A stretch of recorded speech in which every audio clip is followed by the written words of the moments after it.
Коронавирустук инфекция пандемиясынын учурунда жарандар үчүн мамлекеттик тейлөө кызматын ыкчам жана сапаттуу санариптештирүү өзгөчө зарыл.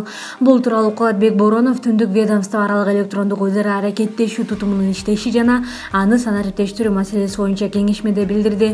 Өкмөт башчы билим берүү жана саламаттык сактоо тармагын санариптештирүү маселесин иштеп чыгуу жана аны менен камсыздоонун маанилүүлүгүн белгиледи. Билим берүү жана саламаттык сактоо сунушталган тейлөөнүн сапатына басым жасоо аркылуу санариптештирүү боюнча күч аракетти зарыл болгон тармактар болуп саналат. Атап айтканда, мектеп окуучуларын аралыктан окутууда белгилүү маселелер бар. Тактап айтканда, алар окуу процессинин сапаты, алардын окуу процессине камтылышы, интернет тармагынын ылдамдыгы сыяктуу маселелер.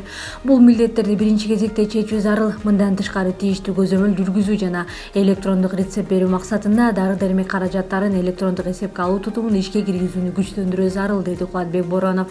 Кеңешменин жүрүшүндө Кыргыз Республикасынын маалыматтык технологиялар жана байланыш мамлекеттик комитетинин төрагасы Алтынбек Исмаилов жана Түндүк мамлекеттик ишканасынын директору Нурия Кутнаева баяндама менен чыкты.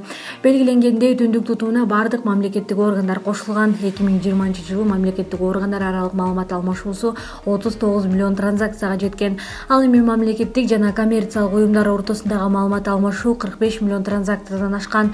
50 мамлекеттик орган тутумду активдүү пайдаланат. Тутумга кошулуу тууралуу арыздар коммерциялык уюмдардан да көп келип түшүүдө.